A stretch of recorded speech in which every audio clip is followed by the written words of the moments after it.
The problem is, I understand from Labour's point of view, they've got this. There's multiple groups of voters they've really got to try and hold together, but I don't think they're being strategic about it. It's like they're focusing everything on. There's a group of voters who are important between Labour and Reform UK, and these are left-wing but socially conservative voters. They think that so they want strong workers' rights. Labour are providing that. They want, in fact, it's the biggest boost to workers' rights like for decades. They want good public services. They want the NHS working. They want decent housing. All of these things are things that they have in common with lots of voters, including Liberal voters. And they're not leaning into them. It's like, so there's been no press conference, for example, about the Renters' Rights Bill, which passed into law recently. There's been no big press conference about the Workers' Rights Bill, which, okay, is still going through Parliament, but that should be nearly done now. There's none. So all the things that are uniting their voters, they're not really talking about. Orion's there saying, worried Labour will lose the next election if they bin Starmer. It's very difficult to say. The problem is, you can reasonably suppose they might lose the election if they don't. It's not that Starmer is specifically the problem. Of course he is, ultimately. It's the advice he's getting. But okay, he's the one who has those advisors, so it's still his fault. But there are downsides. I mean, if we go through quickly, it's not a decision to take lightly, get rid of the leader. Because again, at the end of the day, if he had better advisors, he'd be better. It's not that Starmer's specifically doing the things that Starmer's doing, which is mostly on foreign affairs, because the Prime Minister, they have cabinet ministers to deal with other stuff. So his main thing is his special projects, which are actually fine. And yeah, you will have problems. If you get rid of Starmer, that obviously means get rid of Reeves as well. There will be an economic hit because the markets are, they sort of approve of Rachel Reeves handling the economy. In fact, the markets had a little bit of wobble recently when she announced that she wasn't going to raise income after all. So I went into Paladin mode there. I'm not my bloody Paladin. Behave. So there will be an economic hit. And that's why if they do get rid of Starmer, they need to, they can't have a leadership contest because then it'll mean the economy goes through too much damage over a protracted period of time. Sorry, they need to privately decide who to replace him with and just have a coronation. There will be some rebels who want to force a contest, of course, but there won't be enough of them. You'd need over 80 Labour MPs to vote for someone else or back someone else to force a leadership contest. As long as the majority of Labour MPs just agree to get behind someone. The problem is there's no standout candidates. There's no obvious candidate. There are several strong candidates. You've got at least two very strong candidates. So, yeah. So there are downsides.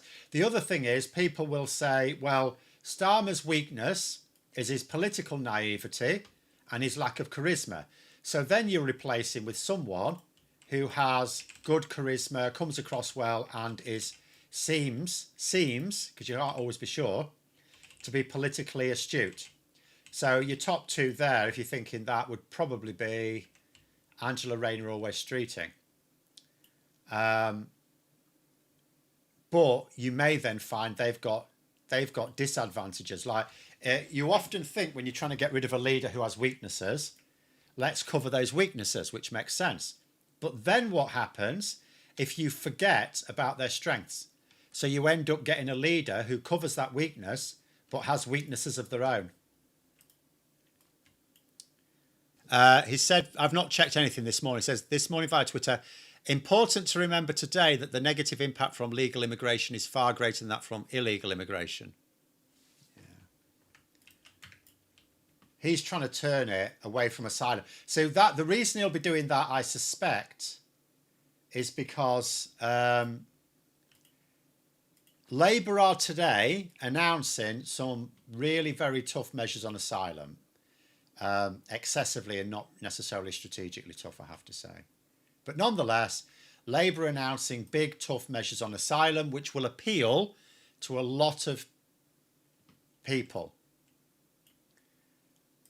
So what Rupert Lowe is obviously attempting to do here is say, he's trying to say that actually the bigger problem is legal, because again, you know, he's basically positioned himself as someone who wants to stop all immigration, to having zero immigration, which I have to say, regardless of your own, you know, any one individual's racist bents or xenophobic bents, if it's nothing to do with race,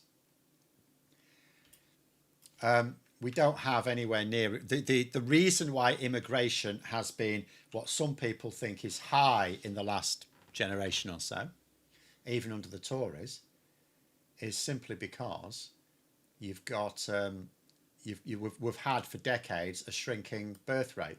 So we don't have enough people being born in this country to even maintain our economy.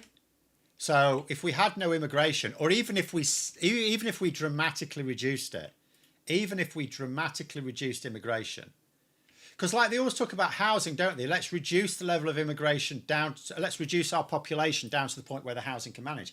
Well, then your economy will be smaller, because that's getting rid of workers. Because they're not talking get rid of pensioners. There's not many comparatively. Where's, you know, the largest population of immigrants? It's in the working population. So what people like him are suggesting is we get rid of a load of workers, but not pensioners. Or we get rid of a far greater rate, because even if they're talking about getting rid of immigrant pensioners, like there's nowhere near as many of them as immigrant workers.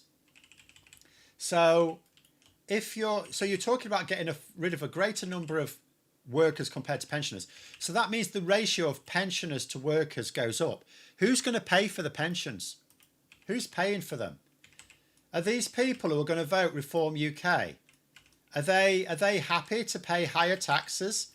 Because you go, oh, we don't pay taxes for immigrants. You're not, because immigration pays into the system far more than it pays out. Pensions don't. Very few pensioners are economically active. That's why you're called a pensioner, right? So they're drawing out the system. And I know pensioners will say, well, I've paid into the system all my life. Sure. But nonetheless, pensioners are drawing out of the system. And they're drawing a lot out of the system because they're also more likely to need public services, social care, health care, things like that. All right, I'll catch up with comments.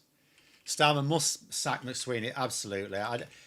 The fact is he seems to be indicating, I thought there was a bit of hope last week. Clearly not. It don't look like he's going to. It looks to me like, for whatever reason, I can speculate on the reasons, of course. I don't know for certain. For whatever reason, he thinks his fortunes are tied to McSweeney's, in which case it's like, sorry, you're gone then.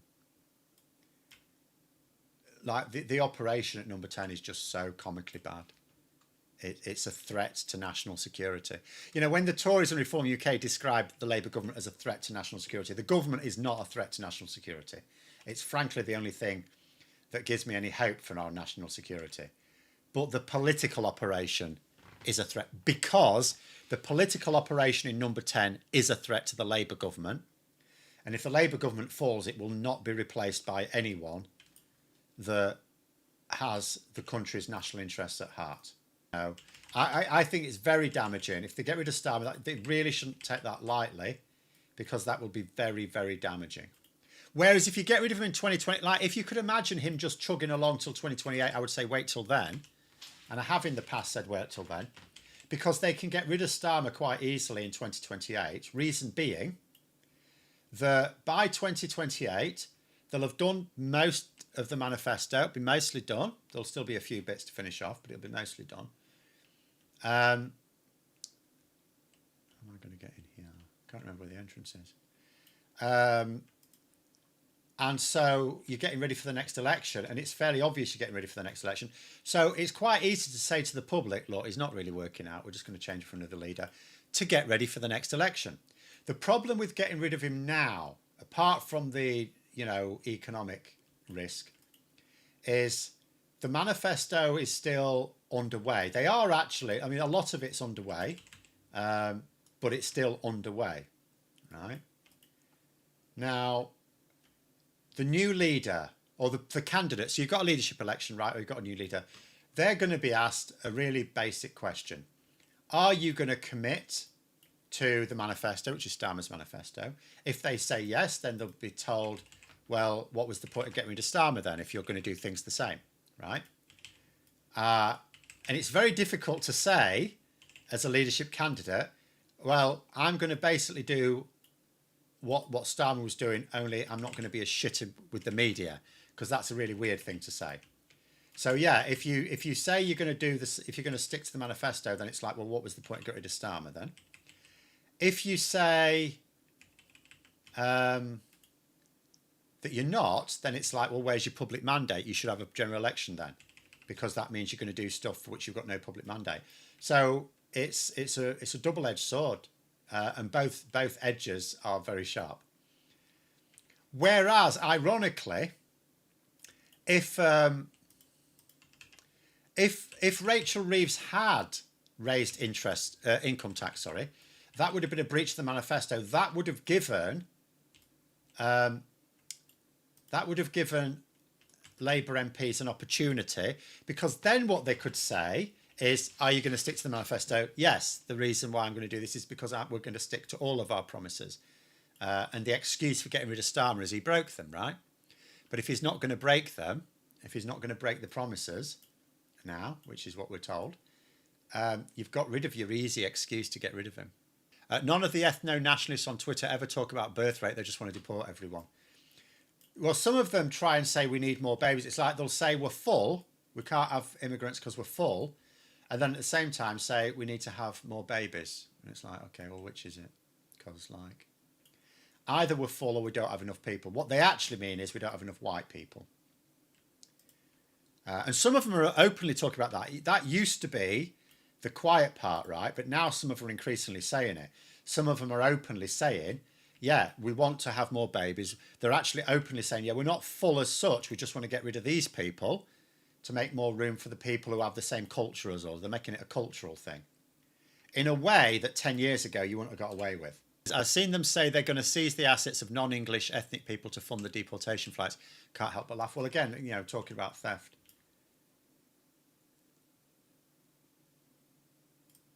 Yeah, exactly. That's one of the most shocking things about Labour's announcements today on the asylum thing. Copying something from... I don't know how it works in detail, but the headline policy is basically taking jewellery off asylum seekers as effectively payment for the cost of processing, which is... that's just like... Even if it's not literal theft, even if it's a case of, well, they've got a choice. They can either just not claim asylum or they can hand over their jewellery. It is still basically theft. And it's just, that's just a bit of performative cruelty, because, first of all, it won't cover a significant proportion of the asylum. It won't massively reduce the cost of dealing with asylum claims. It's just there. It's just basically, it is just performative cruelty. It's just like treating asylum seekers like second-class citizens.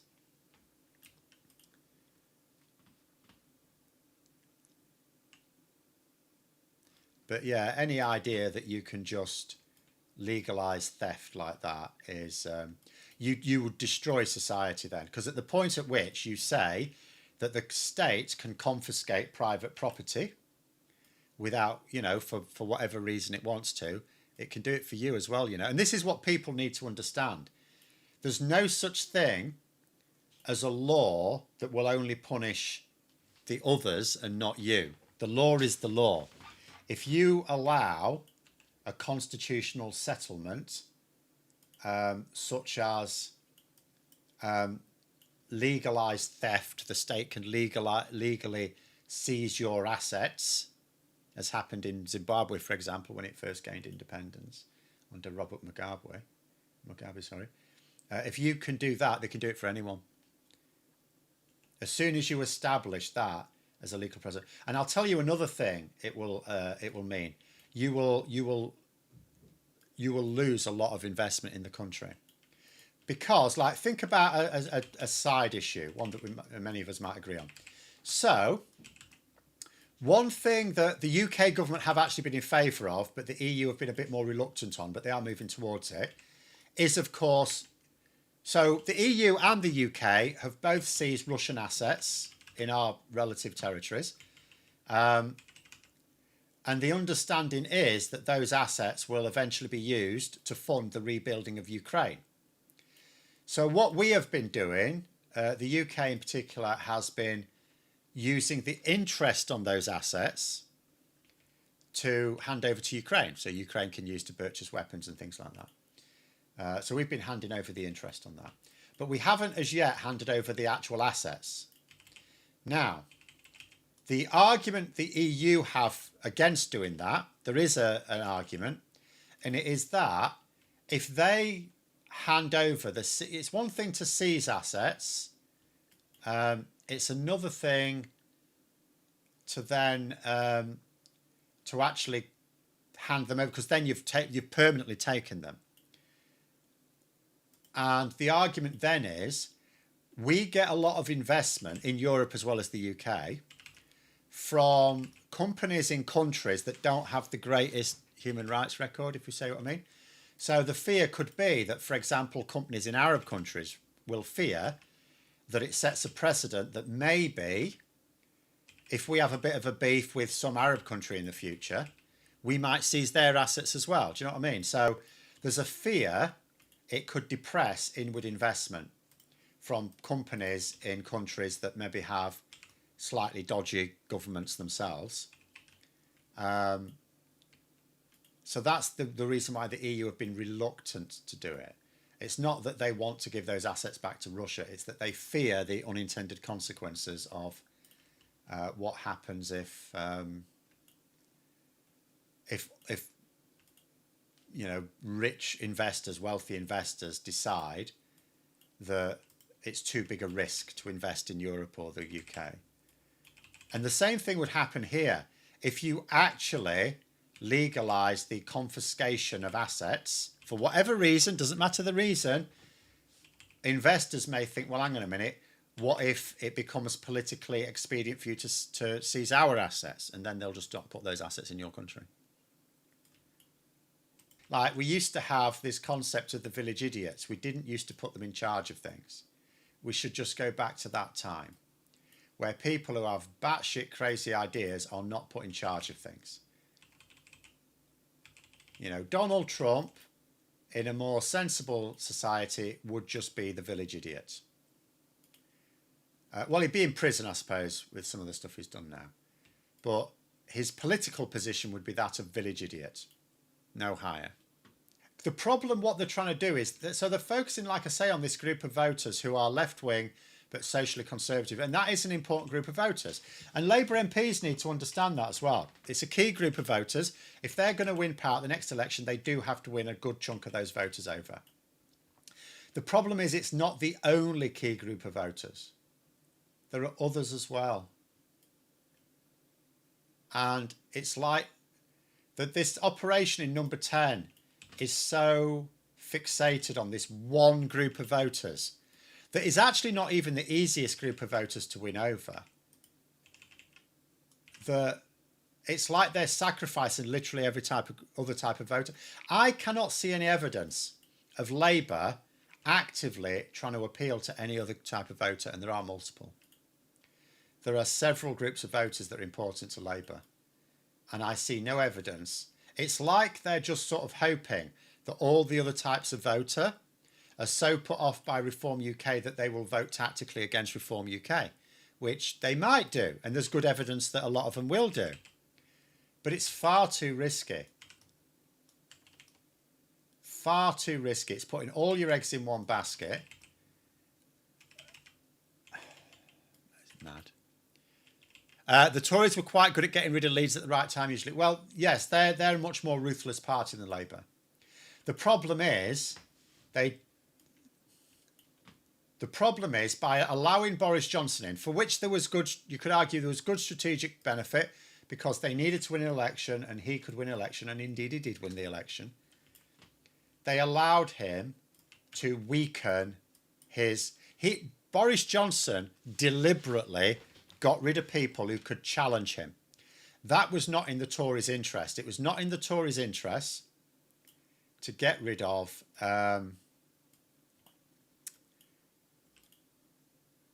people who could replace Johnson if they needed to. It was not in their interest to put all their weight behind the idea of Boris Johnson staying in power as long as Thatcher or something. That was just foolish. No, I don't want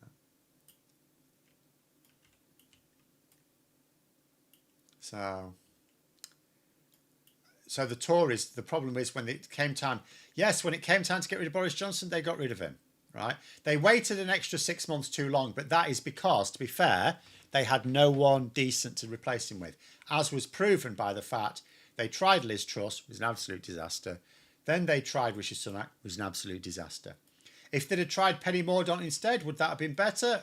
We can't know for certain, but I'm going to guess would probably not have been great. Ironically, she might have been better than the other two. So, that was a bit of a problem too, wasn't it? Labour, I would say, have some candidates who might be able to. Labour do have some credible replacements for Starmer, but there is no standout replacement for Starmer at all. And, as I say, you can get it wrong. Now, if you look at, for example, we talk about the Tories, if you look at when they got rid of David Cameron. So, I say get rid of it, they didn't. He ran away. Sorry, they didn't actually get rid of him. When he ran away, they went for Theresa May, right? Now, she was a strong candidate, right? She seemed perfectly sensible. She seemed like she was a conservative that appealed to various wings of the party. So that seemed like a sensible decision. And then when she decided to have a general election, a sneaky snap general election, it was a complete disaster. She retained power. She didn't really win in any serious sense. What's going on here? Can't kill it. What's going on? Something's not right here. Oh, have I got to do it with that? Crap. Oh, I might have knackered this now. Jump up, you fool. I think I have to use this. There we go. Right. Because it turned out, and you would never have known before she was put to the test, that she was shit scared of the public and really bad at campaigning. But you can't tell that. And that's the problem with some of the candidates we've got now, potentially to replace Starmer. It might well be that something that's not readily apparent, and I'm going to have to get them to follow me, something that's not readily apparent, that's a weakness, you may end up getting someone really crap. If Starmer goes, the calls for a general election will be overwhelming and hello reform. They won't. The calls will be overwhelming for a general election. There won't be one. There's absolutely no reason to have one. Although those calls will be a lot louder if it's replaced by a leader who wants to ignore the manifesto. If they say they're going to stick to the manifesto, those calls will not sound as credible. But they will ignore them anyway, because you don't. Just because there's calls for a general election doesn't mean you have to have one. And you don't have to have one, and you won't have one. But yes, there will be calls for a general election. In a way that there wasn't when the Conservatives changed they had three prime ministers in the space of 2 months. And both, remember, Liz Truss and Rishi Sunak felt that they could deviate from their own manifesto. That's important to remember. They felt that they had license to divert from the manifesto. The Tories got away with it, Labour won't. So if anyone, that's what I mean. That's the difficulty replacing him. It would be much easier if Labour could just force Starmer to get rid of McSweeney under pain of we will actually just, you know, we will get rid of you if that's what it takes. I'm surprised. I mean, I knew that Keir Starmer was not a natural politician. You know, it was obvious from the start he wasn't a natural politician. But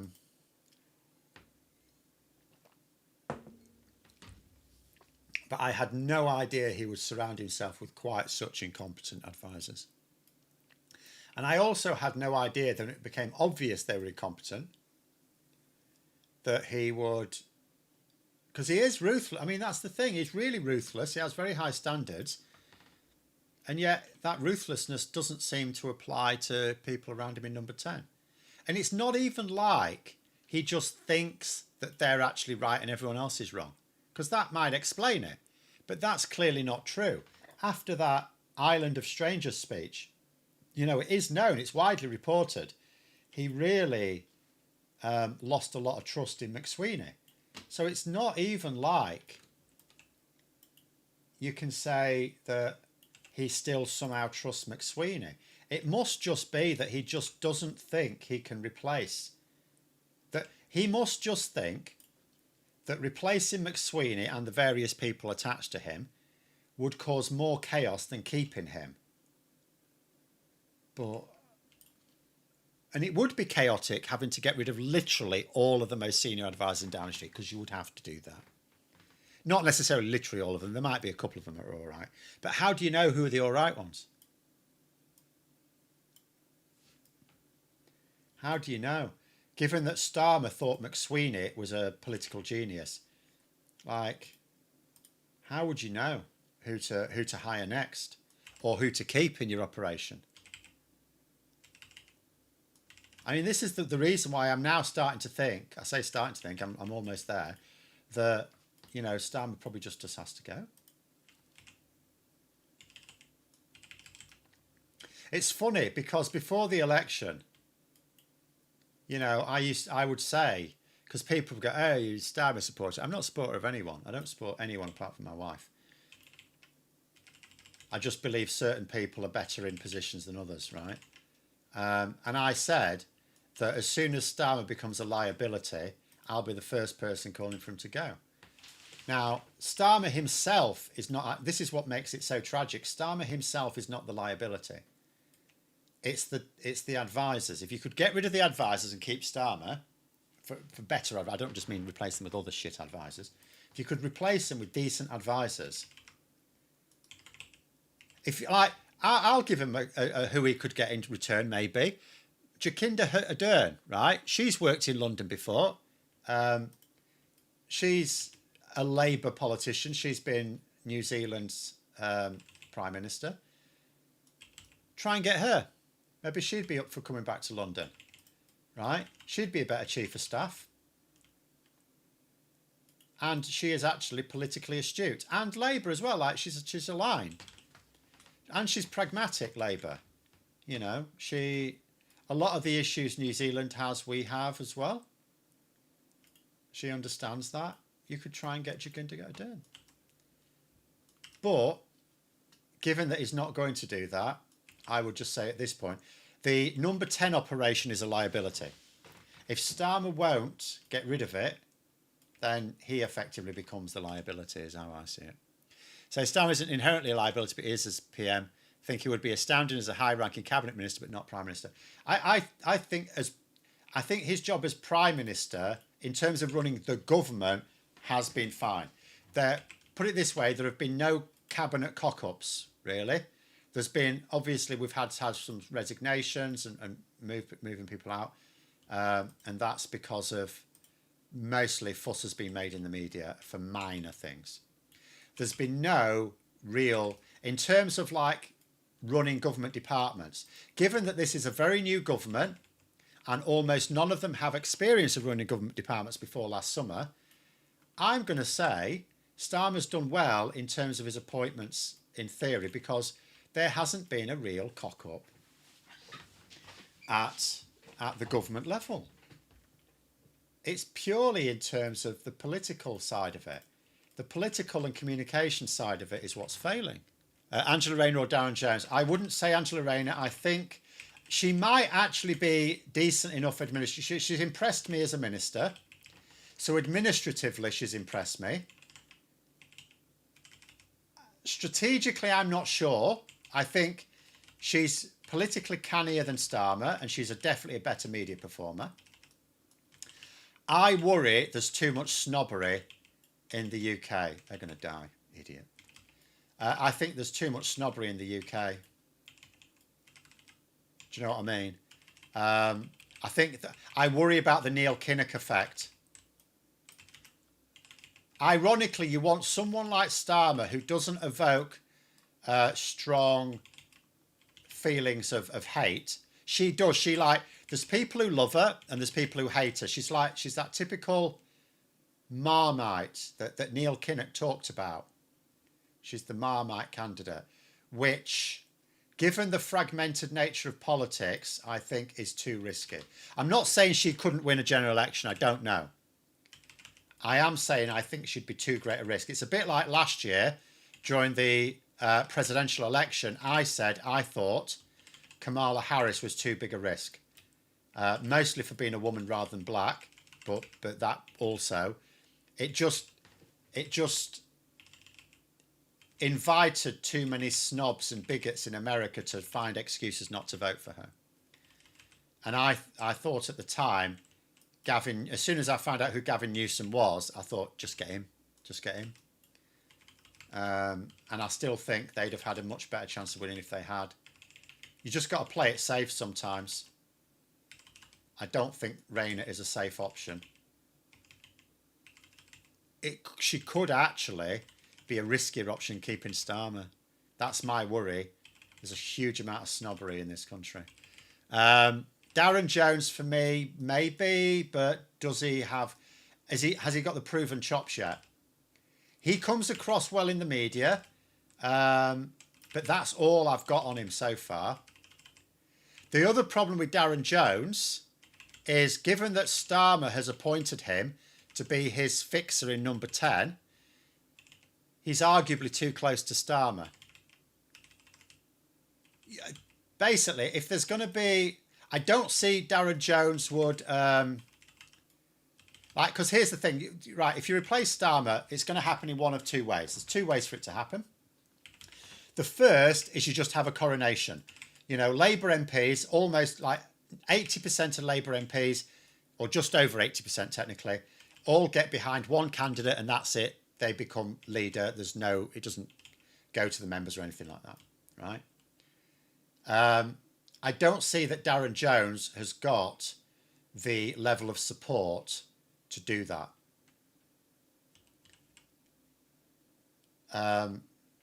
So that means if Darren Jones did become leader, he'd have to do it through a protracted leadership contest, which means eventually going to the members. And the issue there is that if it goes to as we've seen with the deputy leadership, what happened was the deputy leadership was really enlightening because you had two candidates that were basically the same. There's very few Labour members know anything about Bridget Phillipson or Lucy Powell. They just saw two candidates who were both very similar to each other, and they saw one of them as the Starmer pick and one as the non-Starmer pick and did the non-Starmer pick. The same would happen with leader. If you get rid of Starmer, they don't want a continuity candidate. Now, we don't know that Darren Jones would be the continuity candidate, but he could be seen as that given that he's Starmer's pick for his personal fixer in number 10. Your realistic choices will be Angela Rayner has a bit of distance. She's got a lot of things going for her in that she was very loyal. She didn't pick fights, or her fights with Starmer were behind closed doors. So she was very loyal to the party. She was a good show. From that point of view, I always think someone who undermines the leadership has no right to leadership themselves. Because that's poorly. If you cannot be led, you cannot lead.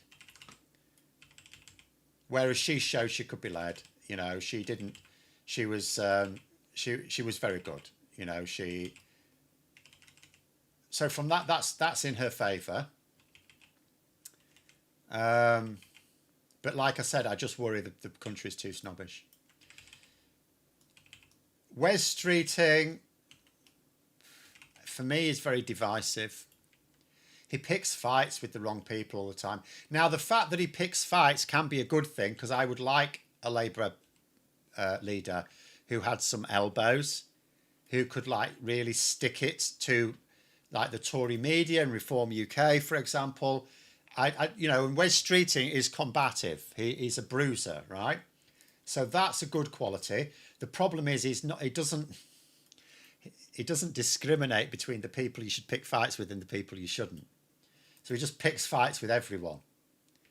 That's a downside. Get out of my way, you twat. I'm trying to get my thing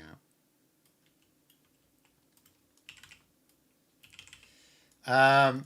But he's also a good media performer. He has a lot of support in the Parliamentary Party.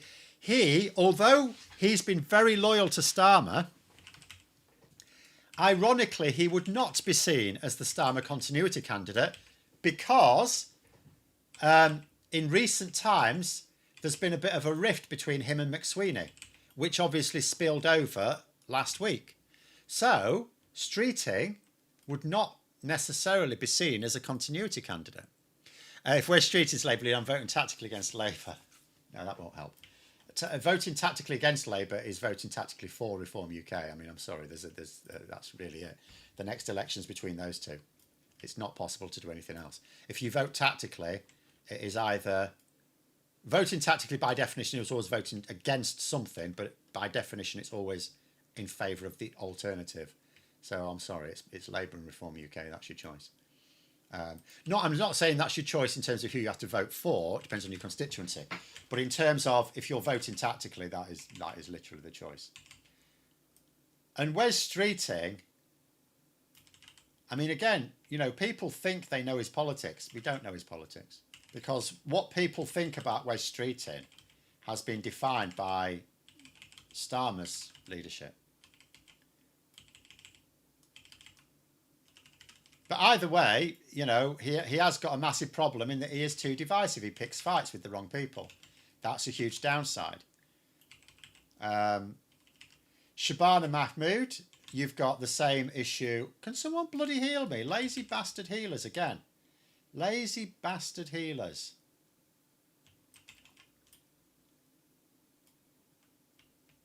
Shabana Mahmood's got all sorts of problems.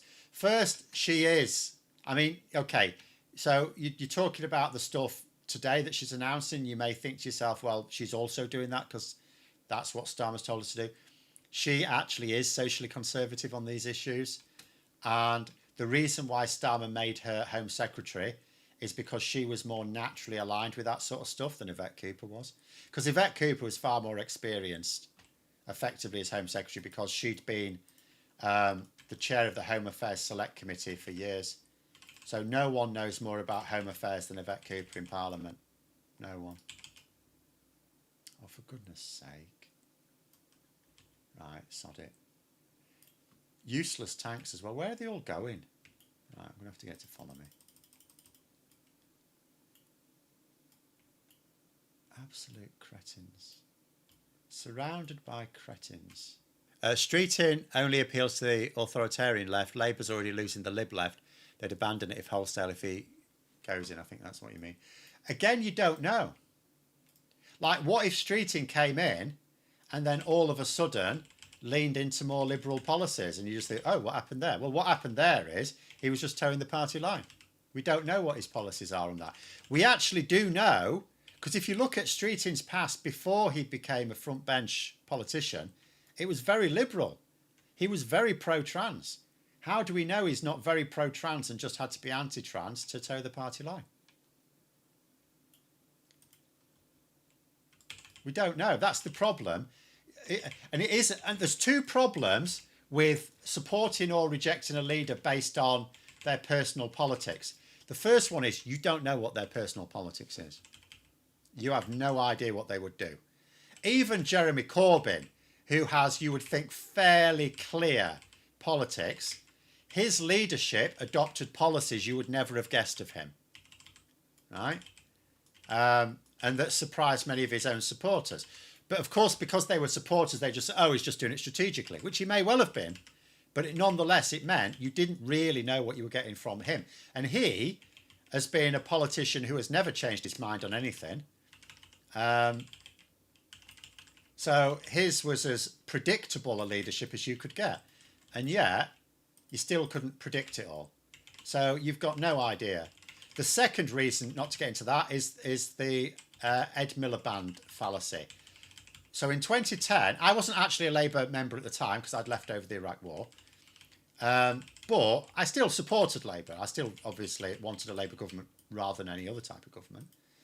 And so I still took an interest in the leadership election, even though I didn't get a vote in it. And I supported Ed Miliband over David Miliband. Why?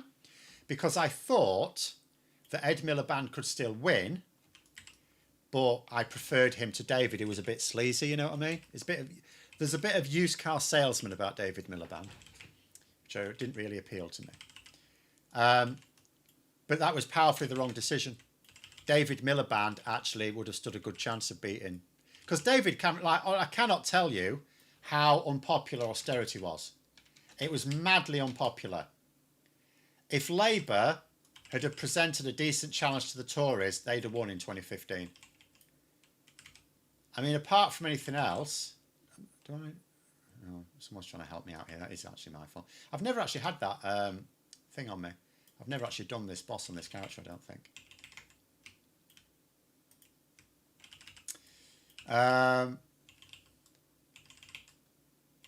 So yeah, that was a mistake. That, you know, David Miliband would have had a chance if that had happened. If David Miliband had been leader and he had won that election, which he'd have stood a much better chance, I now realise, we would have had, first of all, there would have been an end to austerity. Second of all, we wouldn't have had Brexit. Nigel Farage would, you know, if anything, just be a bit player still. We wouldn't really know who he was in any great sense. He would be like Tommy Robinson, if anything. He would be like Tommy Robinson. He might be a rabble-rouser still, but he wouldn't have any chance of political power. We'd be in a much better place. So you have to... The bottom line is you have to prioritise, I think, the candidate who can win the election. But I don't know who that would be. I have worries about Angela Rayner from the point of view of snobbery. I have worries about Shabana Mahmood from the point of view of snobbery as well. Because woman and British Asian. And when you consider the type of voters they're trying to appeal to here, it's like, yeah, I'm not sure about that. So she'd piss off the Liberal voters because she is socially conservative.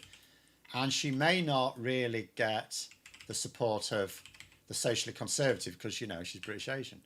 And a woman. I don't know whether that would be a factor or not.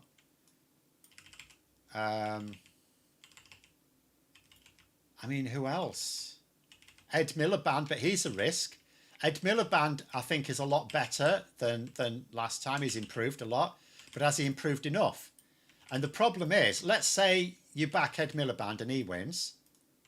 But then he loses the next election. Do you know, I feel a tit.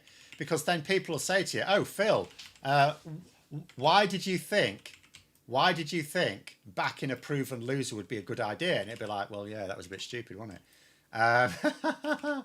So, like, am I going to really back Ed Miliband twice when I've already acknowledged the first time was a mistake? That would be a risk. Who else would there be? Andy Burnham himself. He's a massive snake. But he might work. You know, maybe he would work. He is politically astute. You wouldn't have the same issues with Starmer. He's sharper than that. But I'm also going to say you don't know what you get with Andy Burnham either. You don't know what you get with him because he, you know, it's like on anything big, what do we know about him? We don't know a lot. The only thing we know is he seems to be genuinely in favour of nationalised public transport. So that's it. But everything else is like, is he pro-EU? He says he's pro-EU, but it was only a few years ago he said he was anti-EU.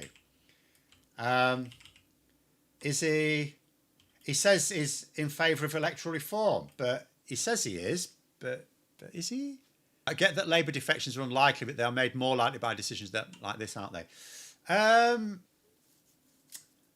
the biggest, right, so when it comes to defections, occasionally you do get, if you think about it strategically, occasionally you get a principled defection, but very rarely, because those sort of defections usually are political suicide.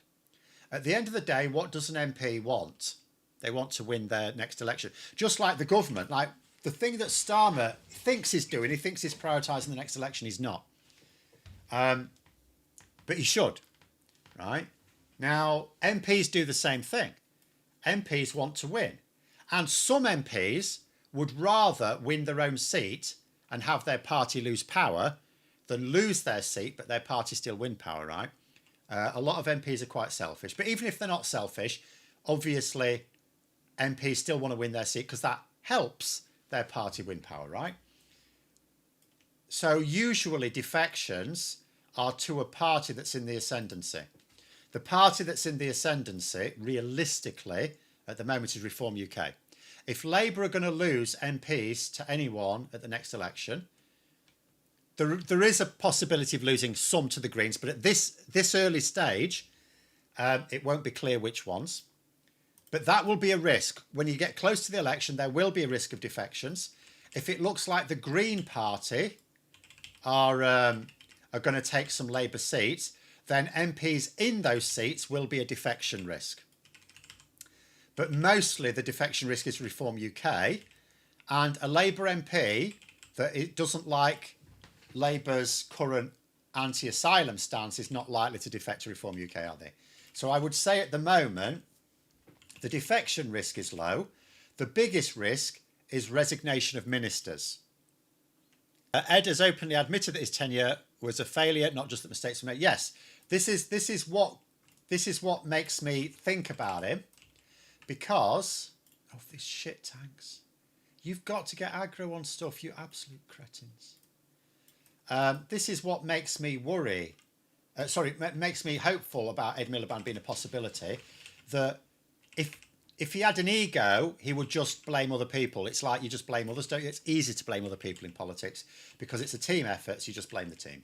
You say, you basically got it right, everyone else let you down, right? We've seen it so many times before. In fact, we're seeing Starmer doing it now. He thinks his problems are mostly down to Labour MPs not understanding the strategy, right? So he's blamed the civil service this year, it's really demonstrating very poor leadership skills in some regards. But Ed Miliband didn't. He took responsibility, and as a result of that, that's why I think he's learned. Because the first step to learning, in fact, there's two steps to learning anything. The first is to recognise that there's something you need to learn, and the second is recognising your own agency to learn it. Right? So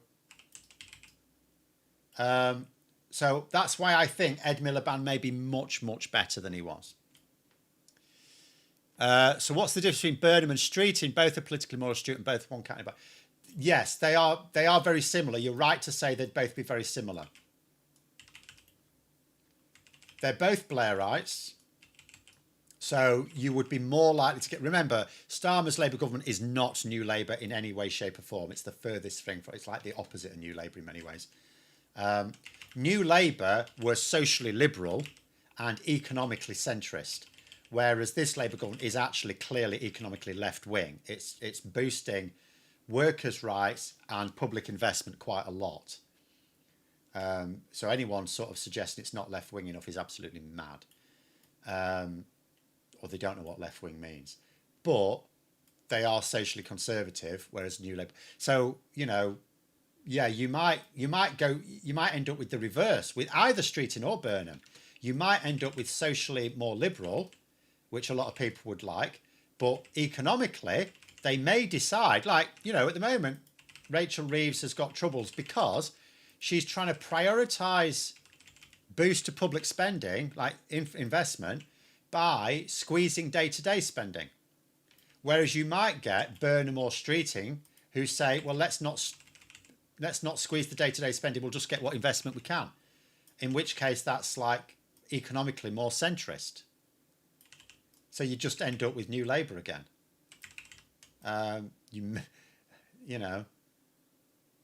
And yeah, with both Streeting and Burnham, it's very difficult to know where they stand on big issues. Burnham has been free to say, because obviously he doesn't have ministerial responsibilities, he can be more honest about where he stands on certain issues, but it doesn't mean to say he's being honest. So I think they're both a mystery bag. All we know is they're both decent media performers. That's probably about it.